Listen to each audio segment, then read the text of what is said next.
No, yeah.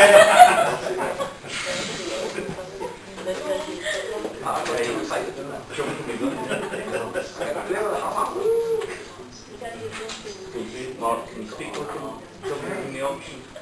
In the auction. I wouldn't get much for the ones on this side. Thank you, Chairman. Thanks very much for everybody coming for today's Finance and General Purposes Committee at Stanley Town Council. We'll move straight on the agenda. Number one is apologies for absence. We have received apologies from Councillor Christie, Councillor Timby and Councillor Stevens, Mr. Chairman. Okay, thank you. Any declarations of interest? Yeah. Just in that one, item 7, as I'm a county councillor, but obviously we can't really check on the film, but again, a lot of the youth funds come through my portfolio, so I just want to declare them for you guys. Okay. Anybody else? Well, I don't know whether we need to declare one, but we may as well. So, Councillor Nicholson, Councillor Hampson, and myself will all declare interest as well. It's not peculiar. Anybody else? Members of the County Council. Yeah. Anybody else need to declare an interest in anything? Okay. Move on to item 3, appropriate announcements from the Chair. I don't have any announcements. Have you got any on? Just the usual ones. We are obviously filming the meeting. One member of the public filming the meeting in addition. Is anyone else recording the meeting? No. And could you all please make sure that your phones are either set to silent or switched off while the meeting is in session. And obviously, as always, please wait until you're recognised by the Chair before speaking. No, number 4, public participation. Do you have any public participation? I received one written question from members of the public in respect of the question actually directed at Inspector Stewart about the Stanley Bus Station, but given that Inspector Stewart is going to give us an update on that, I don't feel we need to do any more than note it. Okay. Thank you. Item 5, confirmation of minutes, which is attachment A. We're asked to approve as a correct record the minutes of the Finance and General Purposes Committee held on the 14th of November.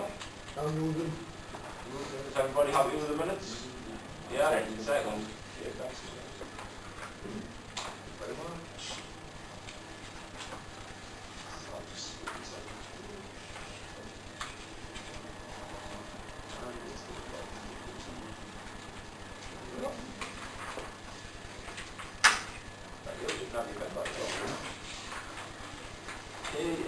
We'll move swiftly on item number 6, which is policing update. Where I'm just as happy, I think everyone can see it's just as well as actually what was over there. well, you may as well come and sit here, then you'll be on the camera so everybody know what you look like. Do I have to? Inspector Dave Stewart from Stanley Police is here to give us an update on policing in the town, and also to say hello, I'm Dave Stewart and I'm the new inspector in Stanley, I think. Yeah, that was the gist of it. I had a meeting with Alan a couple of weeks ago, and he kindly invited me to this just to say, introduce myself to, because I know I've met some of you as I looked around the room, but not everybody, so it was just an opportunity to catch you all together. Before I go on to what I see down there is the policing update, there's a couple of things I just wanted to say. I think when I've spoken to some of you that I've met, I think one thing that's come out that I probably didn't realise was important, but it has been important to the people I've spoken to is that I'm in this role now. I'm quite comfortable in my own skin. I'm happy where I am in the police service, and I've got about 7 years to go before at the earliest age I can retire, and I intend to be here for at least those 7 years. So I know there's been a lot of good people doing a lot of good work in the role I've got over the last few years, but what I hope to offer is a bit of continuity. I live in the area, I work in the area, my kids have gone to school in the area, but that's probably all you need to know about me at this time anyway. Getting on to the update business, so as I've gone to a couple of meetings, I was at the Stanley AAP on Monday, and one thing that we were very interested in hearing about was the response to the antisocial behaviour that happened pretty much on the week of Halloween through Bonfire Night. I know you'll have seen things in the written press, and probably on the televised press as well. There's been quite a bit of interest in it from the media.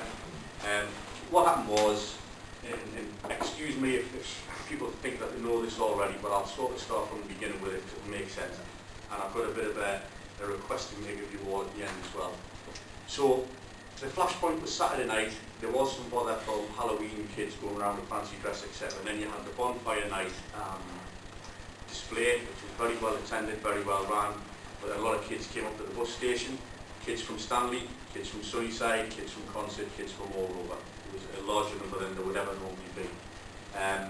The police and PCSOs, a small number, about 3 or 4, went over to help a young lady who would probably had too much to drink, about 13, 14 years old, and who had obviously had some sort of emotional distress in relation to a boyfriend or something as well.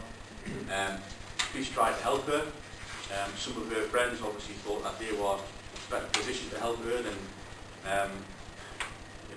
adults in the emergency services, and it all got a little bit fractious.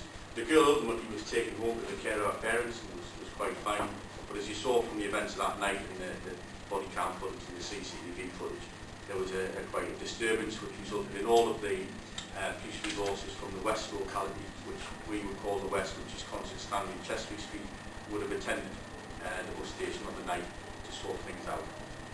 There was further trouble on Monday, which was the bonfire night, where the fire service did have some fireworks thrown at them, and there was fires lit around the place, which shouldn't have been basically. So we had that week. In response to that, what we've done is we've gone into the North Durham Academy schools and given presentations in assemblies separately to years 7, 8 and 9. We've addressed what I would call the criminality level. Those are the youths who committed offences are all being dealt with for those offences. There's in excess of 12 criminal offences being investigated, and they are sort of the various stages of completion.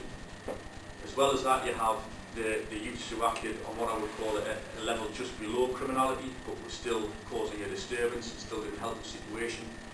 A number of them have been invited into the police station with their parents to watch the body cam footage, and this was before anything went out on the television.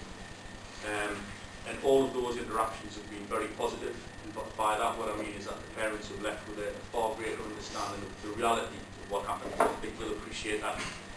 Sometimes when children go home and say, "Oh, I was gassed by the police," when you actually see what happened, there's a more clarity around what actually happened on the night. So they've been very positive interactions. We've tried to get more boots on the ground on Friday, Saturday nights. Friday night this week, we're having an Operation Stay Safe. For those of you who've never heard of that before, never experienced that before, that is when quite a few agencies come together and we base ourselves in one location. A load of cops, PCSOs, wardens go out and try and in the early stages of the evening find those children who perhaps are under the influence or who are causing a bit of a disturbance. They get brought back to a central, safe location, at which point their parents are called out and invited to come and get them, have a conversation with someone like myself and address those things very early in the night. So I'll look into that now. Basically what I was going to ask you was, is there any chance of having this place as a venue for holding the Stay Safe operation on Friday evening between, let's say, 5 o'clock and about 10 o'clock? By all means have a think about that while I'm finishing off. But that was something that Dave Clark wanted us this afternoon. He said, we've got a plan B, we could use somewhere else, but this would seem like a perfect venue for us if that was possible.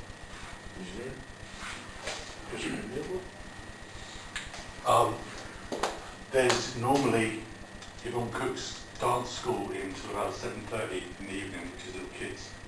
And after that, I'm not sure, James, do you know off the top of your head? Right. We can check the diary now.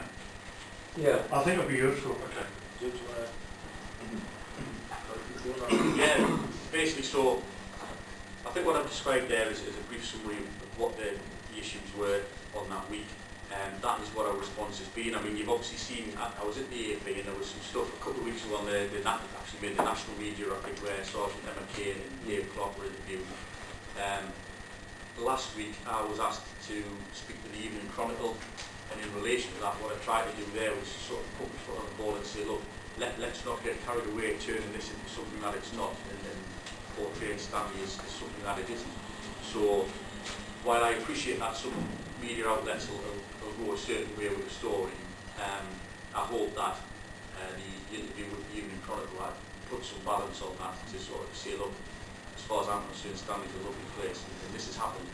And the reality is, it probably happens in lots of places a lot of the time. It just so happens that we're living in an age now. I mean, when I was a young cop, I've been in the middle of worse things like that, but we didn't have cameras then, we didn't have CCTV then, so this sort of imagery, or this sort of imagery would never have been shown. But today it's sort of, it's relatively available.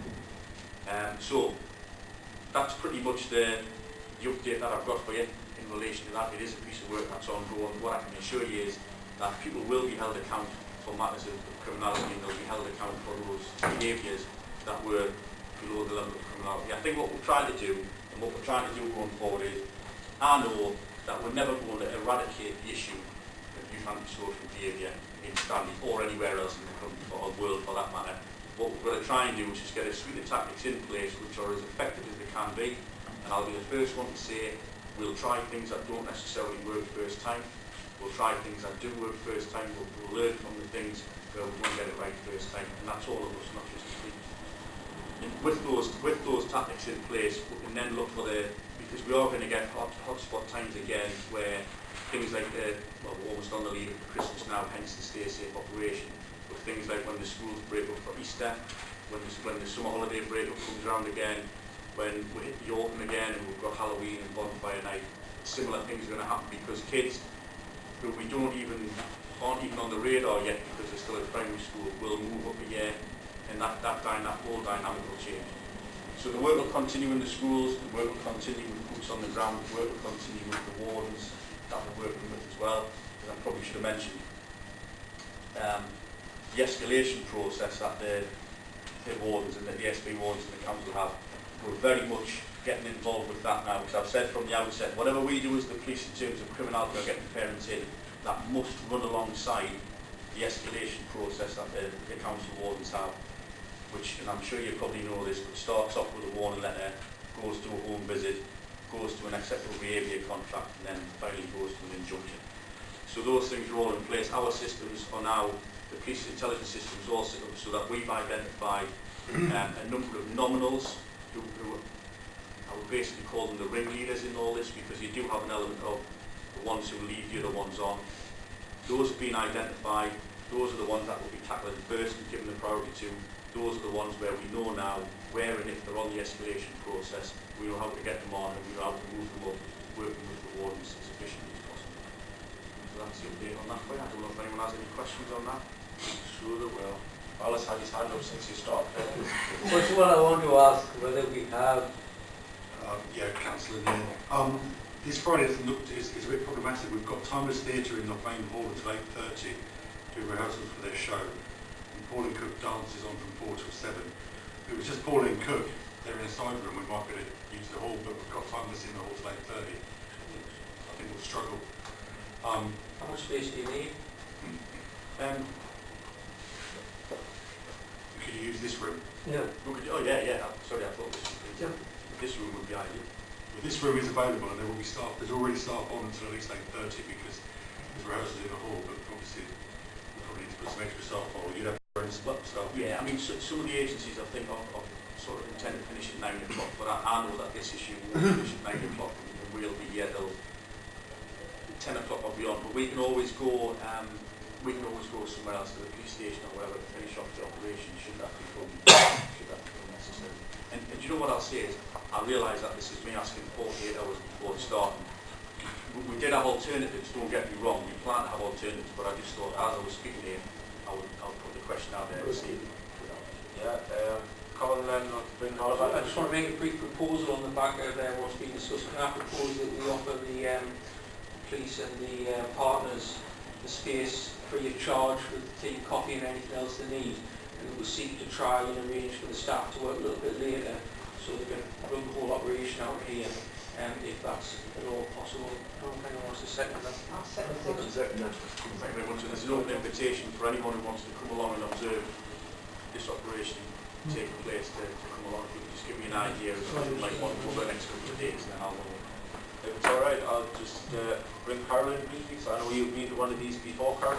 Yeah. So, do you just want to... I went onto one concert I don't know if you'll need some screens on one thing or another around the area for the different agencies. Because you know, normally, I don't know if it's going to be run the same way, where they have the briefing to start off with, then go out to different places. Well, this will be my first day in operation. Right. I don't know why they might have had screens the first time. Well, I think it's in case when they bring them back into here to form the parents, you know, when you're not taken to one side, if it was the room with the maybe stream that off and just take them. That's just a clerk from one of the things we'll Just so if members pass the motion that Councillor Marshall put down, perhaps get Dave to liaise with James about what the requirements to be. Dave just phoned me this afternoon to ask about it. That's the question about this. Because obviously he thinks that this is going to be a good venue. So, Alan, did you want to come back in again? I do. Thank you, Chair. I know you're new here, but you would have done your maths and you would have known some of the things. But we have now taken on wardens and clean and green team to be able to help the police. We are subsidising or paying for the police car. What I wanted to ask was, in the light of what you've come over here and seen, is our initiative been helping you substantial and adequate? And how does it compare with all the other people, areas and towns that you work with? Because we have a history of working with the police, especially at the time when we used to have a crime and safety committee over here. And we have had a history of working with the police, but now we have actually got our own wardens to work with the police, and we've got the police cars. So are you happy with the support that we are giving you, or is there something else that we might have to offer you? well, ironically, it sounds strange to say this, but with me coming here, the events of the Halloween has almost come at a good time for me, if you like, because it throws me right into the middle of it straight away. What I did think was, my background is, I've been an inspector in the police for 10 years. I was a response inspector, so that means I was the 24/7, so you know, the sort of blue light response. In coming to this, what did surprise me was that when I asked the question, how many of the local youths are on the escalation process already, in other words, they're on there somewhere and we can bump them up after. The answer was, I think, that either one or none was. And I found that, it probably wasn't the answer I was expecting, but that's not to say I'm right or wrong, it's just the answer I was expecting. Now I think this has been a good opportunity to work with Susan and Tom and the wardens, and I think we're having quite a positive experience. I'm not saying it's all going 100%, because I think we've had instances where we've shared licences and training on the police systems in order for them to be able to go on there and to be able to see things more quickly, and to sort of use that intelligence to task their people out where they need to be, also to put their own intelligence on. I'm aware that not every antisocial behaviour job is reported to the police, and a lot of the time it's reported to the council, it goes on their system. So just make sure that we'll have the big picture there. If you ask me that question again, in a couple of months' time when we'll be through this, I'll probably give you a better answer, but what I can say right now is that it appears to be positive. And if there are already rugs, Deborah Hatfield, is it, phoned me into home yesterday about something where there was a bit of a rug, and we had a conversation, and I think it's the best part to resolve. So I'd say that the support's there, but like I say, I'll probably be able to answer that better in a couple of months' time. Thank you. David? Just a couple of things, Chairman. One of the questions Paul asked, how does it compare with other parish councils in the support that we're giving in there? How does that compare with other parish councils in the county? Are you aware of any that does it in the way we do? Because we also have a youth project which helps on that front, because they get a hold of the children and influence them. So, are you aware of anything else that's happening? Well, I can go back and ask my peers, the other neighbourhood inspectors around the county, what their experiences are. I'll hold my hand up and say that when I've worked on the response side of things, it's been more a case of us going in to sort out the first sort of half an hour of it, and then the aftermath has been picked up by neighbourhood teams, probably quite right. So, I have worked all around the county as it happens. I've worked across the coast, I've worked down in Bishop. But again, to answer your question, it was something I would have to ask my peers to give you a proper answer, because I can't sit here and say one way or the other what the comparison is. David, do you want to come back in again? Yeah, just if you don't mind, Chair, just you could come back again can I suggest that you come back in February, that gives you the 2 months, and give us an update what's happening. And then we'll also have, coming up after that, there'll be our annual meeting where we're asking for any organisations that's getting support and working with us to be there and have a small display if you want. So everybody that's doing anything in the community can get together and see what's happening as part of the annual meeting. Would you be able to come along to that as well? So the annual meeting would be when? Was that to be arranged? May. May time. I can't remember the exact date. Right. Yeah. Okay. And into the February meeting, is that this finance? It's this format in February. The 30th of February. Okay. Well, if you want this to be not a standing item, but an item that you want to come back for February, then yeah, I'm more than happy to come back in February. What I hope is I'll have the opportunity to speak to most of you in any case before then, and I'm sure the question of how that UBSB issue played out will be discussed, but I'm more than happy to come back in February if that's what you want. Does anybody got a card you want to come in? Just a question and then a comment if I can. I'm just interested, you said that, you said words to the effect of Stanley's no different or any other sort of similar town in terms of the trouble. I just wanted to know from a statistical point of view, is Stanley a safe place to live and visit? I think that would be helpful just to put it in a broader context. But before you do, I'll just pass a comment as well. That I think the events that unfolded over the particular weekend when the footage was sent out, sort of they're fairly unprecedented up here as far as I'm aware in terms of the attacks on the emergency services. And I just wanted to put on record my sort of view that the police in Stanley, more than most parts of the county, and I do work in a lot of different parts of the county, the roles I have gone above and beyond engaging with all sections of the community, in particular young people. In fact, it's the police that have led the engagement in a much more positive and proactive way than any other agency in this town, with the development of the Packed House project, where it was originally a pizza and a food night in the Tommy Armstrong Centre. And I think it's absolutely appalling that a minority of young people in the town have turned on the emergency services and people who are there to keep the public safe at large. So I just wanted my views recorded on that. I think the police do a terrific job in Stanley and go well above and beyond what police officers do in other parts of the town. Well, thank you for that. I mean, I've said before that, in my opinion, Dave Clark is a genius when it comes to the things, the sort of things that he's been involved with, and that he's worked with a lot of people that tell from this room as well. But other parts of the county, I don't think it's any different than any other parts of the county, if I'm being honest, because believe it or not, what happened in the bus station was there happened to be a large number of kids there. I've been stood on Concert Front Street when there's been a 16-year-old, and this was going back years, a 16-year-old birthday party at one of the pubs, and it was Wednesday night, and I remember there was just fights going on with the police up and down the Front Street of Concert, but that was before you had the cameras, or before you had body cams. There'll be addresses we go to in Concert Stand on Chesley Street where we'll go into a street where there's been a dispute between two neighbours, and the next thing you know, you've got people trying to involve themselves who end up getting arrested and fighting with the police who have nothing to do with the original job.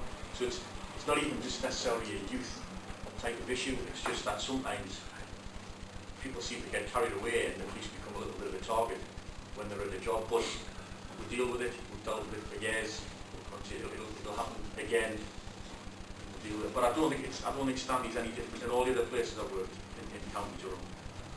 I don't think it has any sort of particular issue. Anybody else want to come in? Christine's been with? When I was councillor for the Champfield area, we had a lot of problems down by Oakies. We go down the footpath and the drinking and the whatever else they're doing generally. In the start, to get under control at the end, it was wardens and police with everybody else all working together. Then it just stopped. But we're making progress, and I can't understand why this stopped. Well, it's all about sustainability, isn't it? Because you can throw loads of things at an issue and have a positive effect for a period of time. but it's the sustainability of those resources, isn't it, I suppose.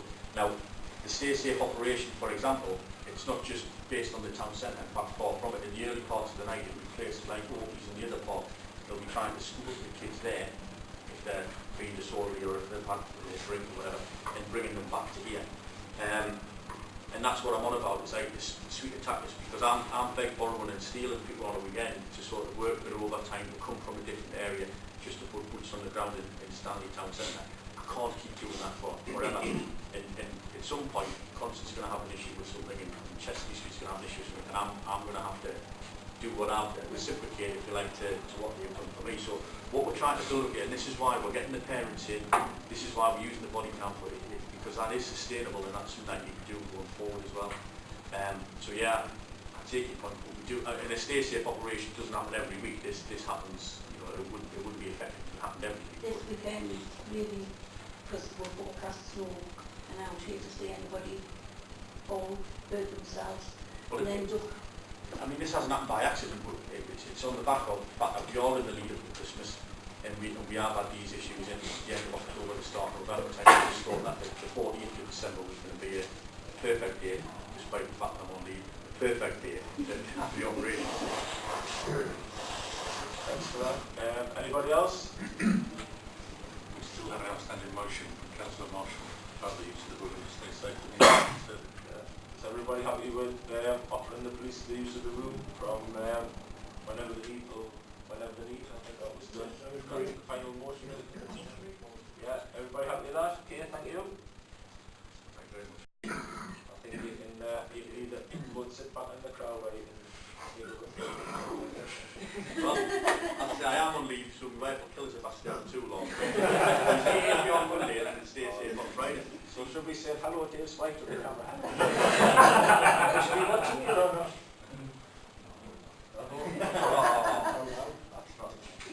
Thank you very much. Anyway, nice to meet you. thank you. Thank you. Okay, we'll move on to item number 7, CLLD update. Gentlemen, it's your turn for the hot seat. We didn't take as much spin this game, please. No, you're all right. Right, Gemma's come to give us an update on the CLLD funding and how we can possibly access it and stuff. Thank you for having us here. I know I was supposed to be here a couple of weeks ago. I do apologise for giving apologies so close to the meeting. I've just come to talk to you tonight about community local-led development with regards to the programme. The programme's been running now for a year. We launched in December last year and we're just kind of a year in fruition.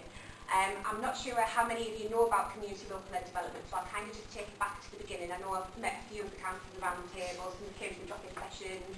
I know some of the DCC councillors, obviously it's in Carl's portfolio. Community local-led development, there's 2 programmes. There's one in the north of the county and there's also one in the south of the county. The north of the county we actually cover Chastity Street, which is wards of Chastity Street, most of Stanley and a tiny little bit of the Derwentside Valley area in Houghton. The funding is targeted to the top 20 to 30% deprived areas of those wards, so that's where the majority of Stanley comes in. We have a total of around about 1.2 million to actually spread and spend on projects over the next 3 years, and we'll fund the project until September 2021. CLLD will go until 2022. The last 6 months of it will be the positive and quantitative months where we kind of look at the outputs, what we've targeted, what we've hit, what we haven't, what we spent, and see where the programme has been successful and hasn't.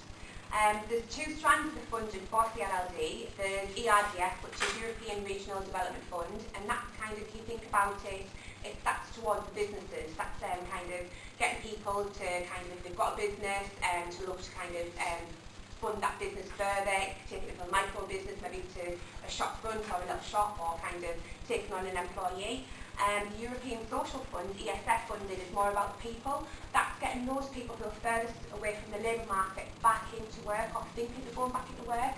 That's kind of more of a handheld approach type of funding. So projects who will come to us maybe look to do kind of a mentoring project, a one-to-one project, look to kind of build a project around certain things, so whether it be childcare, to kind of get people into certain qualifications. That's very, very much about the people, that strand of funding.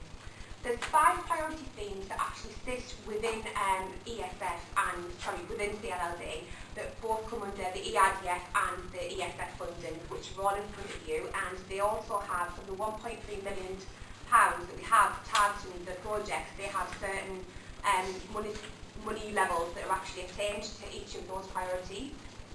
So it's a little bit like the area action partnerships, how they actually have their priorities. We've got those 5 set priorities that we need to target, and we have to hit certain outputs of projects over the next 3 years. That's kind of it in a nutshell. Where we are so far, we have actually funded a year on. We've funded our first project, which is a one-to-one mentoring project. It's a DCC project. The employability team came to us, I think probably at the beginning of the year, to actually look at the project. The timeline for actually getting a project through the CLLD process is quite heavy. You're looking about 6 to 8 months of the actually application period. So we're actually governed by a local action group, which we have a mix of private and public people sitting on the group. And they're like I know many of you are familiar with your area action partnership board. They're kind of like the board, the decision-making board. So it's a 2-tier application process for CLLD. So it's when you kind of work with me, the coordinator on the ground. When you have a project, we work on the pipeline of it. We look to take it for an expression of interest. Then that goes to the funding and programmes team at County Hall for technical appraisal. Then it's presented to the local action group for decision. They decide whether they would like to invite that project to the next stage of application, whether they have conditions, and we put certain conditions on it and get them to come back with the expression of interest, or totally to reject it at expression of interest. If they're invited back to application period, they again work with myself through the application, which is quite a text-heavy application, and then it goes through another technical appraisal by the funding and programme team, and then it's taken to the lab for final decisions, whether they can receive an offer letter, again, whether you put certain conditions on, you reduce the amount, you maybe put like further timeline on the project, or they totally reject it. Like I said, from application, from project idea to actual offer letter, you're looking about 6 to 8 months. So we have worked with the employability team. We've actually funded an employability mentor in the Stanley and Chester Street area to actually work with participants on the ESF level. Those furthest away from the labour market, there's a hand-holding experience to get people maybe back to work, their CVs up to date, a little bit of hand-holding, confidence building. In fact, the first project we've funded so far. We've got another 2 further projects who are in actually application status, who will present their application at the next local action group, which we meet on a bi-monthly basis. They'll both be presented in January, and then we have a further, probably about 6 expression of interest working to actually look to take them to the next groups. Is that all right? Is there anything I can touch upon? Oh, we'll get some questions. Bella's always got his hand up first, Bella. You said that there was a mentoring project that you're looking after, which does some work in Stanley. Yes. Are there any other groups in Stanley that have either applied for it or are getting money for it? With EU funding, we're not like open and transparent as we are with the AP. We do have a level of confidentiality that we can really not actually say anything until that project's been funded. But I will say the uptake in Stanley has been the highest that I've had across the North CLLD area. Intervention in Stanley, in particular, local action group members, local people talking about CLLD, and people actually coming forward with an actual an interest and also a project idea has been higher.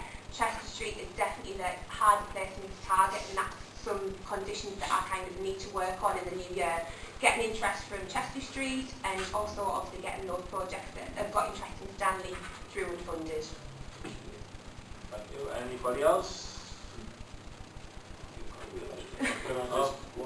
I'll just pick a few bits out. So, in a nutshell, Gemma, all of this funding is targeted towards employability and growth. Jobs and growth, yes. Jobs and growth. And so, if an individual member of this council wants to support a project in their area, how do they access you? So for funding, there is a call document, which is a live document that we have out at the moment. That's spread across the 5 priority themes. There is an intervention rate that there is with most funding. So CLLD will fund 55% of the project, and the other 45% would be funded by the project applications. So it could be that match funding comes from a cash resource, it could be staff time, it could be volunteer time. There's various depending on which stream they actually go into funding. that it can be funded through that 45%. The core document asks for projects with grant value of £10,000 or more. Is there an upper limit on the grant? No, just 10,000 plus. If you want to take the 4 million, you can. Yes, please. We're fine with 50 grand to put in for that. Yeah. Anybody else? Okay, thanks, John. Thank you very much. You're released. I'll email the document that Jimmy put some hard copies out. I'll email it around to members. Yeah. And am I okay to share your email address? Certainly, my email address. If anybody's interested in becoming a land group member, we're always looking for members to come forward. Thanks, Gemma. Thank you. Thank you. Okay, we'll move on to number 8, Warden's update. We've got updates, reports for the Stanley Town Council Warden team for October and November. The operations manager and a member of the team, an invisible member of the team, I think, will be in attendance at the committee to discuss in detail. I'll throw this one over to you, James. Okay. Yeah. Obviously, you had the reports for October and November. Linda Snow was going to come up for election in New York, and both the wardens had some other commitments tonight. Generally, I'm really quite happy with the way they're working. They've got an excellent attitude.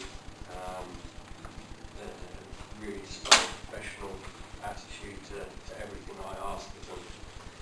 They're always keen to update me. They keep me informed all the time. They're working with different partners. They're linking in with different agencies. They're linking in with schools. They're using some of our priorities to use as a tool to get into these communities and work with schools. I know some of the members have been out and worked with them and come to different meetings, and I think they're pretty back up how professional they are and keen they are to try and make a difference.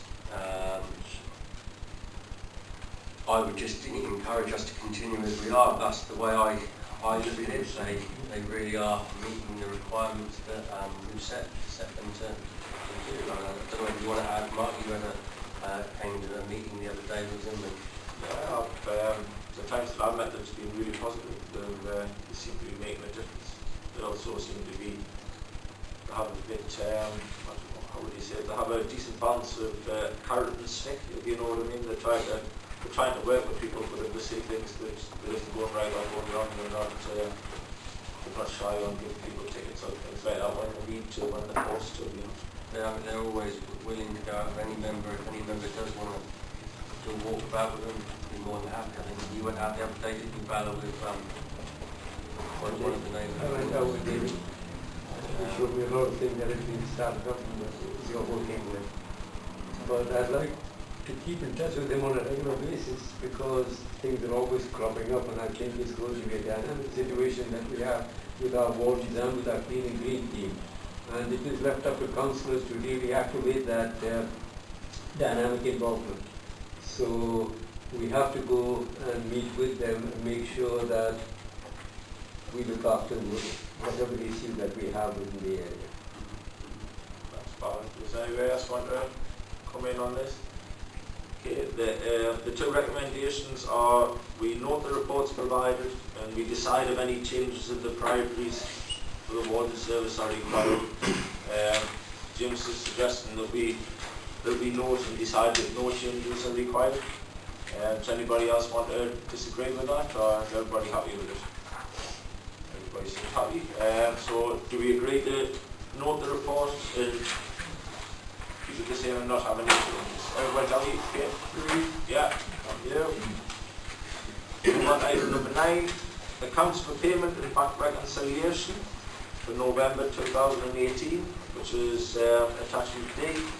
I'll hand over to Alan in case he wants to say anything about them. Not particularly, Chairman. These are just the usual reports detailing our payments and receipts, bank balances and bank reconciliation for members' information. And the budget will move on to the next item. So unless there are specific questions from members, I've got nothing to add. Okay, thank you. We've got attachments D to J. Does anybody want to ask any questions or has got any problems? Or David? Chairman, I'll just move that we approve the payment for the accounts and note the bank reconciliation. We accept the report. Okay, thank you. Seconded. Okay, thanks Alex. Anybody else want to come in on this one? Is everybody happy? We're all happy again. Okay, thank you. We move on to item 10, budget monitoring and draft budget report. Part 1 is budget monitoring, which is attachment K.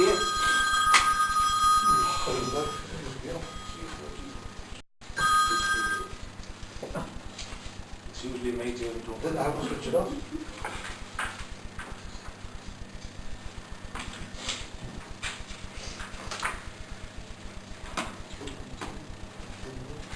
Where were we at? Oh yes, item 10.1, budget monitoring attachment K.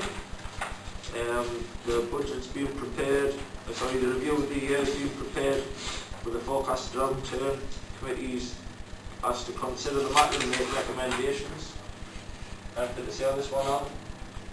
Not really. I mean, obviously I've provided a short report which adds to the reports which have been issued in previous meetings.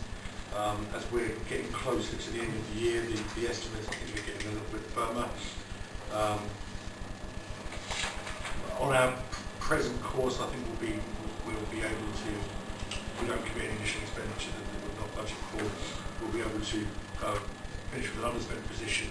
At the moment, we've updated salary estimates, put the salaries in the right place, and so we're estimating it being in the region of £10,000. I'm hoping to slightly improve on that position so that we can be underspent by enough to offset our transfers from general reserves to earmark reserves at year end, so we end up with a neutral position in terms of the reserves as well. But no, I mean, the report as it stands, I've highlighted areas of underspend and overspend. Really, the report, which is attachment J, which is attached to the previous one, gives you the year-to-date figures and projections. So again, if members have any specific questions. The major change in terms of the way the budgets are structured is that when we set up the wardens, we set it up with the intention or the preference of running the service in-house. So we set up a number of budget headings under that, like staffing, training, etc., etc. And since we're commissioning the service, I've just condensed that onto one line because it seems sensible to do that. It's just to make it easier to look at. And that's it really. Well, other than we've gone through, Susan and myself have done a more detailed projection of the year end. That's that. Project monitoring. Does anybody have any questions found on this one? Okay. You were asked to consider and make recommendations to council. So does anybody want to have a proposal?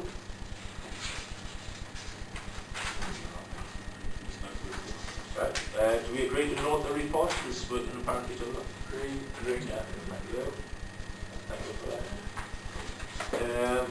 Item 2 on number 10 is the updated draft.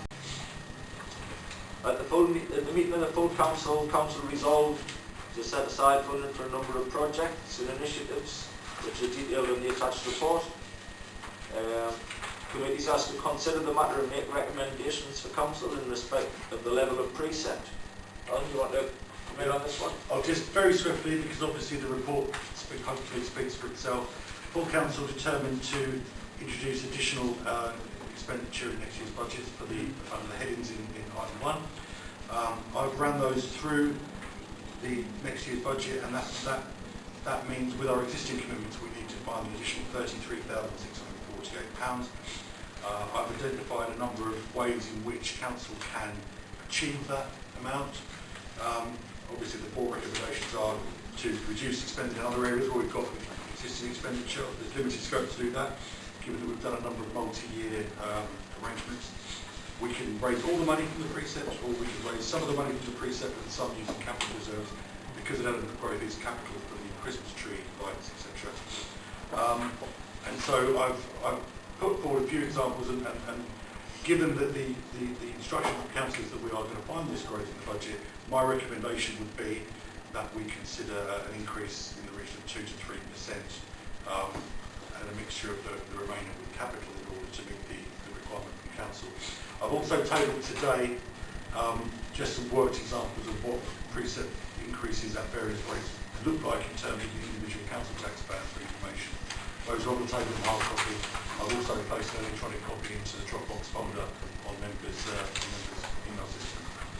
So really, the decision for committee to consider is how they want to achieve the growth in budget which council is directed to fund.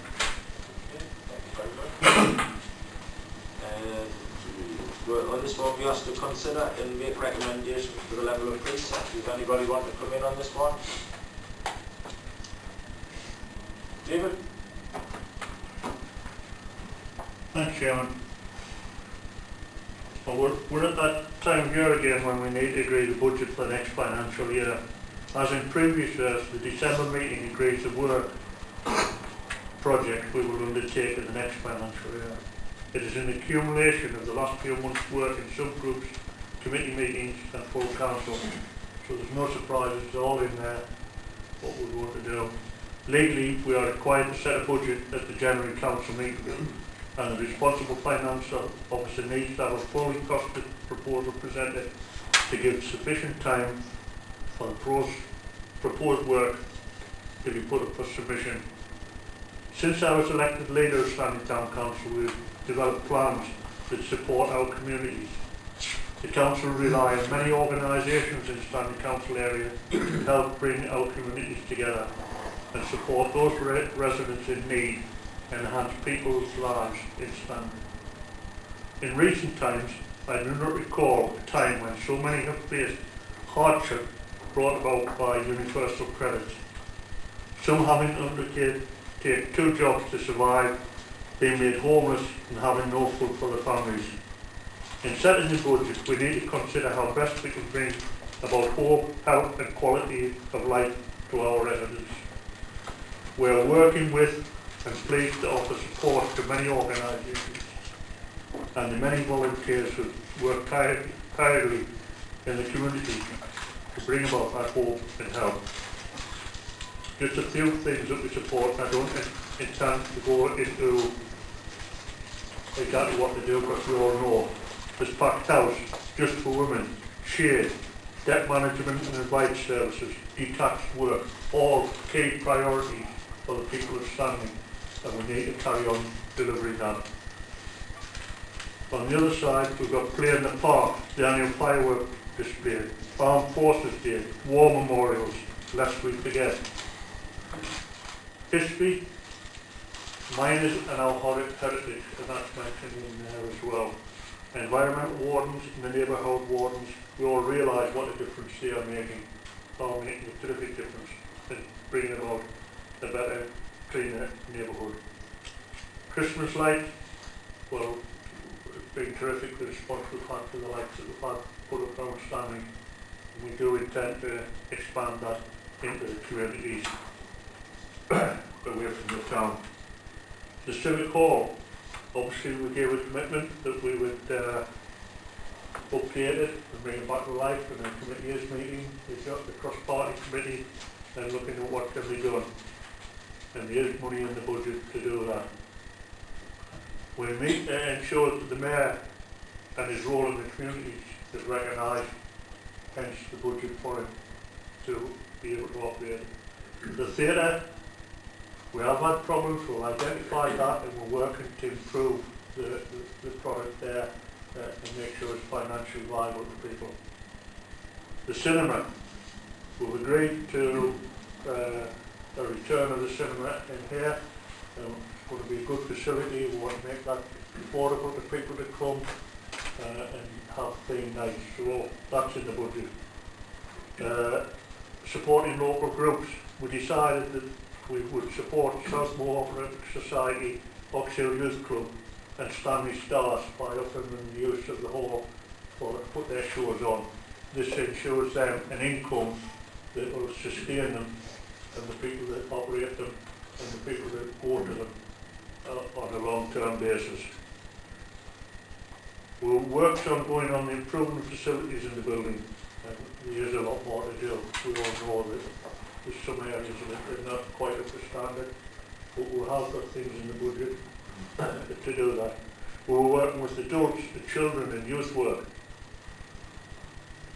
can I suggest that now's the time to make comment or suggested changes to the programme of the work and events that are being brought forward. If there are alternative proposals, now is the opportunity to put them for consideration. Come January, it won't be a discussion about it. It will be set in the budget. The clerk will have worked it up. He'll have done all the work on the finances and come back with a further proposal. But I'm moving that we increase the precept by 3% to cover the items that we have in there. So I'll move that, Chairman. Second. Thank you. Is anybody else want to come in? Did I hear a little voice from somewhere?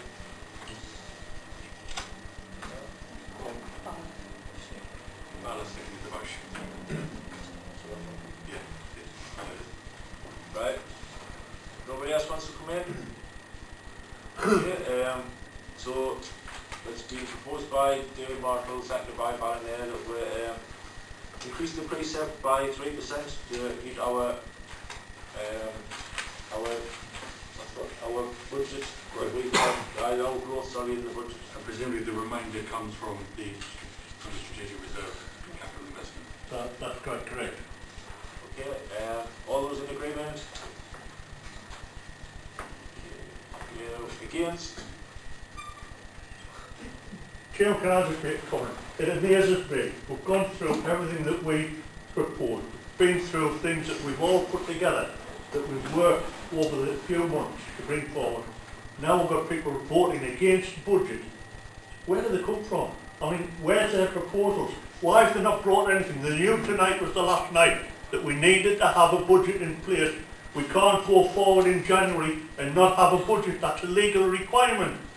And yet the opposition will sit there and put their hands up and say, we don't agree with this. Where's your proposal? Bring it forward. We'll consider it. We'll look at it and see what we can do. But no, they sit on their hands and they'll go to here, they'll go to Facebook, they'll see all sorts of things, but they haven't contributed one iota to putting this budget together. And it really gets my vote, Chairman. Yeah. What is the point? Right, David. Right, well, there's no point. I mean, I'll go with everything we do, I'll go with it. But the reason I am against it, like you've said, this universal credit thing, but people are in trouble. People, and it's proven that they are in trouble. To put an extra burden on them, is it really worth it? You know, James, do you want to come in? I understand what you're saying in regards to the universal credits, but with what we're going to be providing over the next year, it works out around about 13 pence a month. So it's not like it's a massive increase, it's just over, it's about £1.80 a year per household, on average about on the band-aid. Do you want to come back in? I understand what you're saying as well, James. But if you add everything up, like the police, the fire service, the DCC, if you add all those up, then it becomes, it's not 13 pence anymore. It becomes a lot more. And people, as you say, on universal credit, people can't afford it.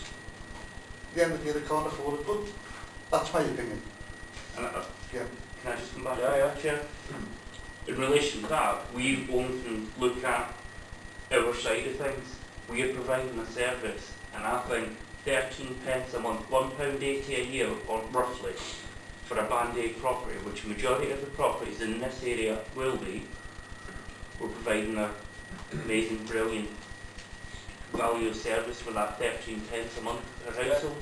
Chairman, I just want to clarify that obviously people that receive housing benefit don't pay council tax. That's what the LCTRS element is. That's what we get from the county council to make up for the fact that those people who receive housing benefit don't pay the council tax. So just to be clear, if you receive housing benefit, you don't pay the council tax. Just. Alan, did you want to come in? I did want to comment. First of all, let me make clear that we are offering a service which, when Dave comes back next month, we'll realise that not many other people offer a service the way we do. We are working with the community. We have 9 pledges and we are working well towards the 9 pledges. And when you say there's no point, you must remember that over 3 or 4 years, we were in a minority. But we never stopped contributing. David's mouth has always gone. We have always contributed. There was no time when the Labour group, when it was in a minority, ever said there is no point. And there was a time when you were in power that we had no point. So let me say one thing. Don't give me that rubbish about not having a point, because this council relies on contribution from their elected representatives. And if those people do not contribute, then what David said is perfectly valid. There is no use putting a hand up to reject something. We are looking for a positive contribution, not a negative or an ambivalent contribution.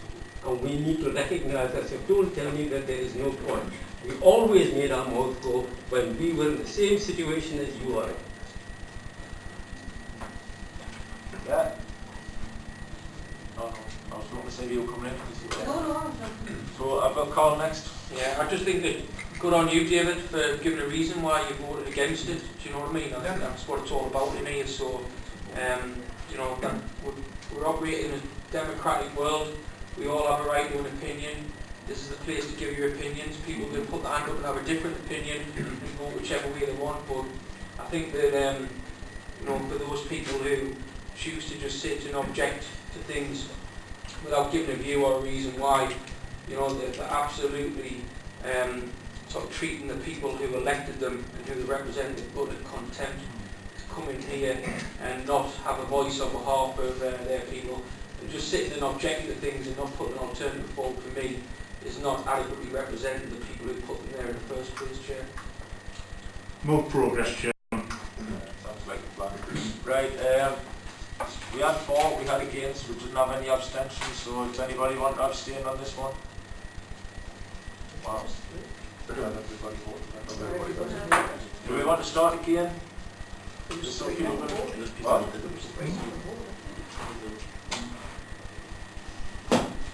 What do you do? Well, start again. Right, who's for the motion? Okay, thank you. Who's against the motion? No objections. Motion's carried. Thank you. We'll move on to item number 11, committee actions update. Thank you, Chairman. Limited amount to report back at this time. We've not established the environmental project steering group yet because we're too close to Christmas, so it'll come in January. The County Durham Plan consultation, I have written back to Ian Thompson. Had a meeting with Ian Thompson. Ian Thompson, I'm sure I've heard this back before, said that he would be prepared to make some funding available, some consultancy available to the Town Council to help set up this forum that we wanted. And I wrote back to him and I said, yes, please. I'm waiting for a response from him on that. The DFIB, James, is there any update on DFIB? Only that Job Centre have now agreed that they 100% they will have it there, and it's going to be a process of waiting for their facilities team to carry out the electrical works on the site of buildings of the house outside. They've told me, unfortunately, this is a slow process on their behalf, but I can show you the emails to me, I can back everything I say. It is going to go ahead, and that really is moving very, very slowly, but it will happen. Finally, Chairman, we've got an outstanding action from the 13th of June 2017 in respect to the Youth Council. Now, we've just had a vote on the budget, and we've not put a budget in for this, and we've not put it in the medium-term plan. So I would ask members to either consider whether or not they want to put it back in the plan, or if not, just take it out, because it's just been outstanding for a long time. We've never moved on it. Anybody do it? I think we should take it out if nobody's wanting to take it out. No comment, but never. Yeah, Chairman. If there's been no update on it, I don't think it's time to take it out. One of my concerns, we get this report, and then the actions take a long time to happen. Now what I'm suggesting now is that we take this report, we still have the traffic light system, but everything that we've agreed to in the budget is given a page. It has an action plan on it, it has who's responsible and the budget. And I expect to see that back here early next year. And we will monitor it and we'll put it into a review so that when staff reviews and appraisals are put in, we'll look to see who's responsible for not doing things and why they haven't happened. We'll be able to monitor the budget on that and we'll be able to monitor the access, and then we can deal with it. So a little bit of a different approach. The budget's set other than the approval for the full council. So let's take all those actions and get them into sheets and into appraisals and bring them back in a different format as well as this traffic light system. Is that a proposal? It is. I'll take that. Well, it's seconded before anybody else could. Anybody else want to comment? Just briefly, I think it's quite important because there's obviously a lot of change last year. After we went through full council, we agreed a new medium-term plan, and I think we've got a little bit of time now. When we set the budget, we spend a little bit of time in the new year with my advice to get this stuff in place. It'll make everybody's life a little bit easier to be able to plan ahead about what information and decisions are going to be coming through the council cogs and when. And I know you did a report last year on timescales, and we went, no, we don't want you to take 12 months on some of them, we want them done in 3. So I think it would be helpful for us to have a forward plan about the delivery of the warden service, when updates are coming back, as well as all of the other items of expenditure in the county plan. Some of it you won't be able to answer straight away, so some of it might need to be filled in. So obviously we've still got to have our meetings to talk about the new funding arrangements, for example, which we said we'd do a report back to council. But I think that get this sort of management, like this forward plan for the council in place, will help everybody to know what's coming forward when, and who's responsible for the council as well. I think what you're asking for is an activity plan rather than an action plan. Yes, an activity plan, but we'll still have the action plan. And then we can keep the action of running for additional actions that come through committee. Yeah? Does that carry? Does anybody want to come in on this one? No? Is everybody happy with the suggestion? Seems like it. Okay, thank you very much. We'll move on to number 12. Well, I'll do number 11 and a half before number 12. Wishing everybody an exciting Christmas and a happy New Year before we break up for the end of the meeting. So number 12 is date, time and venue of next meeting. It's on Wednesday the 13th of February. That doesn't tell you what the time is, but it'll be 6:30 at Stanley Civic Hall. Okay, thank you very much, ladies and gentlemen.